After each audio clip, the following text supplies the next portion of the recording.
Hello dear students, आज हम करेंगे फ्रेंच रेवोल्यूशन का। और आज हमारा ये चैप्टर जो है वो ख़त्म होने वाला है, हिस्ट्री का chapter 1 French revolution class 9th। Okay, so आज फिर कुछ एक इम्पॉर्टेंट जो टॉपिक्स मैंने लिए हैं, लास्ट की टॉपिक्स हैं, और वो हमारे टॉपिक्स से related to the role of women.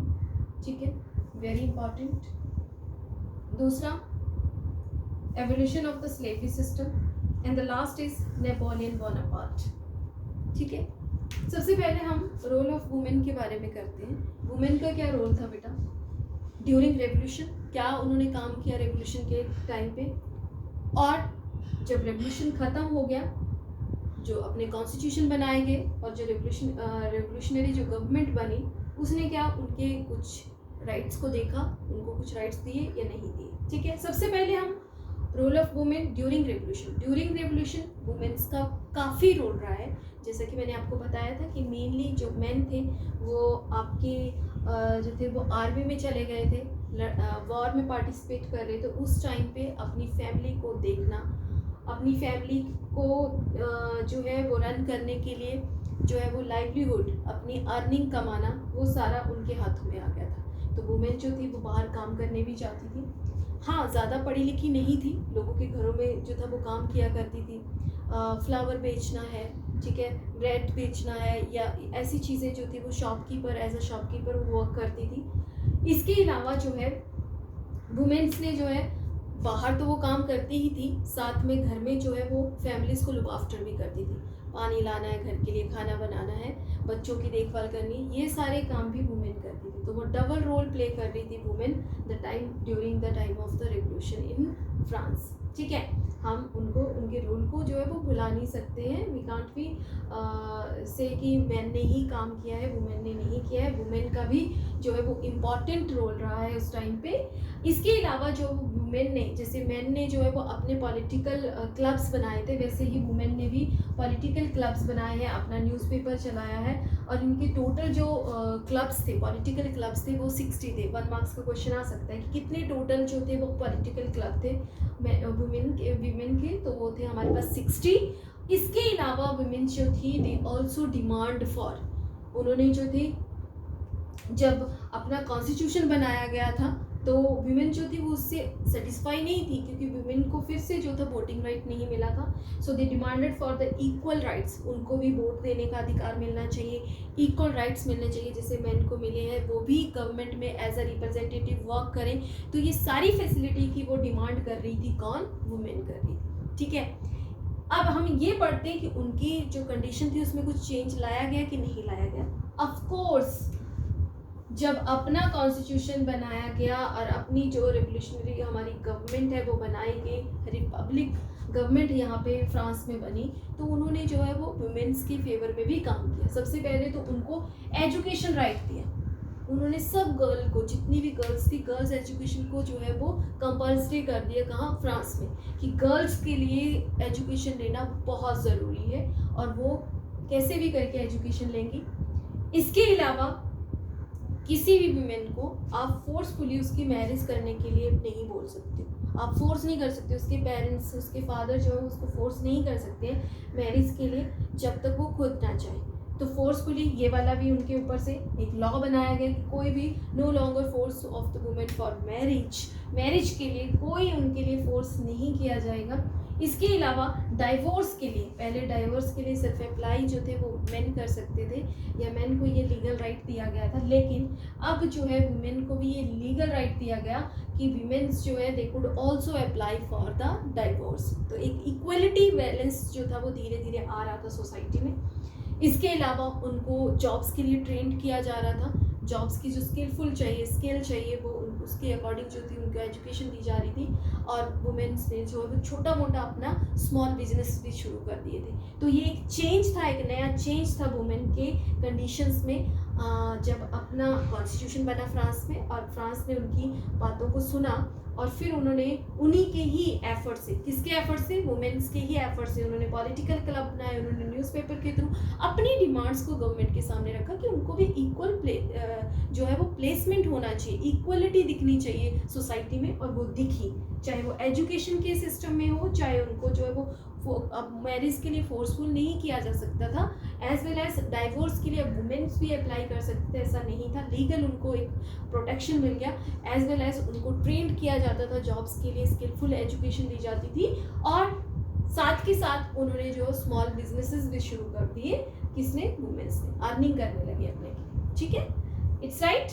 Now comes on the next है हमारा evolution of the slavery. Slavery के बारे में कुछ ज़्यादा नहीं है। स्लेवरी के बारे में सिर्फ आपको ये याद रखना है कि स्लेव सिस्टम जो था वो जब हमारा ये स्लेव सिस्टम एक ट्रायंगुलर इसमें चलता था। इसमें 3 आपके कॉन्टिनेंट है, यूरोप, अफ्रीका और अमेरिका, ठीक है। इनमें जो था वो स्लेव्स को भेजा जाता था, यहाँ से यहाँ, यहाँ से यहाँ। और स्लेव को जो था, स्लेव मेनली किस लिए चाहिए थे, क्योंकि वहाँ पे कमर्शियल जो क्रॉप्स की जाती थी, प्लांटेशन सिस्टम था, ठीक है, तो उसके लिए स्लेव्स की ज़रूरत थी।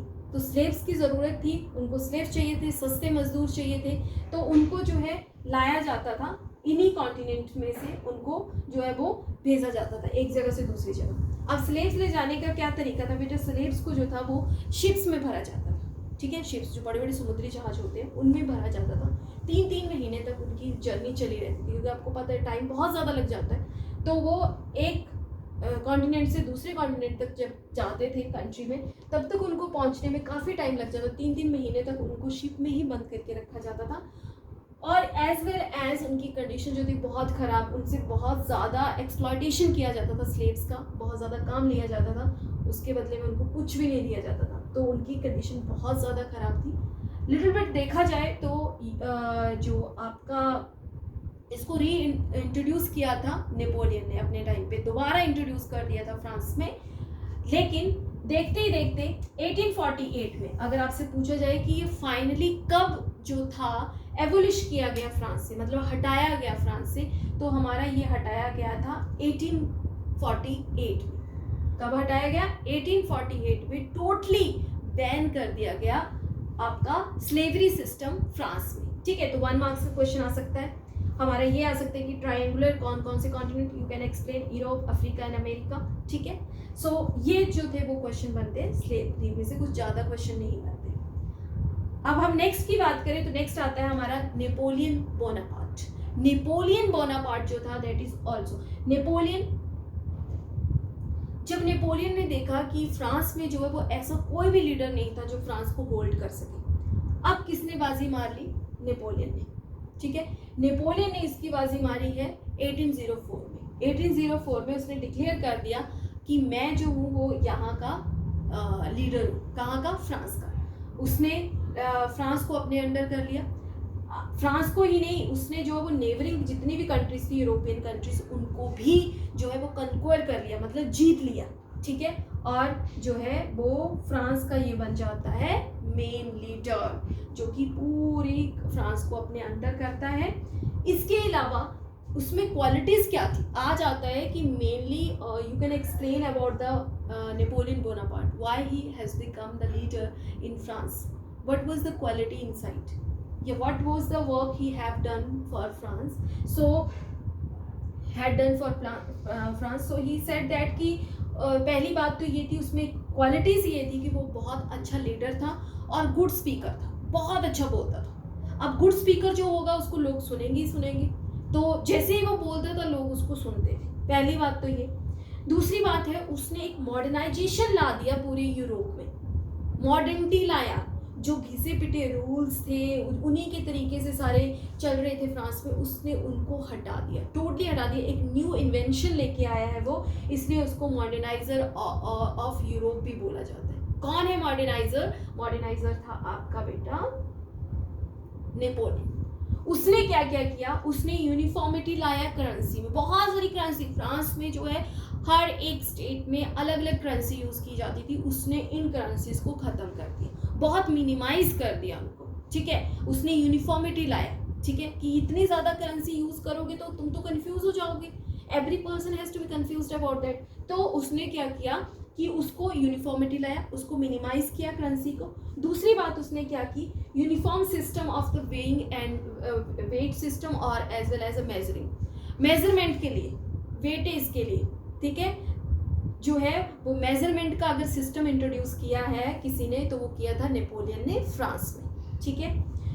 तीसरी बात, protection to the private property, उसने प्राइवेट प्रॉपर्टी को एक प्रोटेक्शन दिया, ठीक है। तो ये सारी चीज़ें जो हैं वो यूनिफॉर्मिटी लाना करेंसी में, आपकी यूनिफॉर्मिटी लाना आपकी मेजरमेंट में, और प्रोटेक्शन देना आपकी प्राइवेट प्रॉपर्टी को, ये सारी की सारी चीज़ें जो है वो यूरोप में कौन लेके आया था? Napoleon Bonaparte. लेकिन नेपोलियन जो था अच्छा लीडर तो था, लेकिन अच्छे लीडर के होने के साथ साथ वो जो था वो बहुत ज़्यादा कट्टर भी था अपने लिए, दूसरों के लिए, कि जो लॉ इंट्रोड्यूस करे हैं या जिस तरह से उसने बनाया है उनकी मेंटेनेंस प्रॉपर होनी चाहिए। उसने ना केवल फ्रांस में बल्कि आसपास की जितनी भी नेबरिंग कंट्रीज़ को उनको भी अपने अंडर कर लिया था, और वो उसकी जो सेना थी वो हमेशा जो थी वो देखती रहती थी और अपने लॉज को मेंटेन करने की कोशिश करती थी। तो ये जो था इसका जो मोनार्की सिस्टम था वो फिर से जो था वो फ्रांस में इंट्रोड्यूस होने लगा,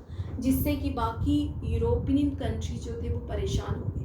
फिर उन्होंने मिलकर के उसको जो है कौन सी लड़ाई में डिफीट किया था? Which was the battle of Waterloo in 1815। उसको किसको? नेपोलियन बोनापार्ट को डिफीट कर दिया जाता है, and that is the end of the Napoleon Bonaparte in France. Clear? तो ये क्वेश्चन आपको आ सकता है कि कब वहाँ का जो था लीडर बना था 1804, और कब उसको जो है वो हटाया गया था, एंड किस लड़ाई में वो हारा था? Which was the battle?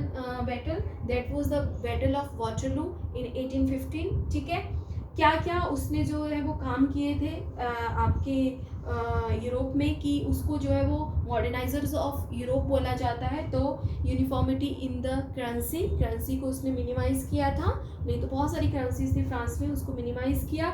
Uniformity in the weight and measurement में उसमें चेंजेस लाया है, साथ में उसने प्राइवेट प्रॉपर्टी को भी प्रोटेक्शन दी है। तो ये चीज़ें उसने करी थी किसने? नेपोलियन बोनापार्ट ने। Got it? समझ में आया आपको? ये थे हमारे 3 important topics that I hope कि आपको समझ में आया होगा बच्चे। Thank you so much for watching.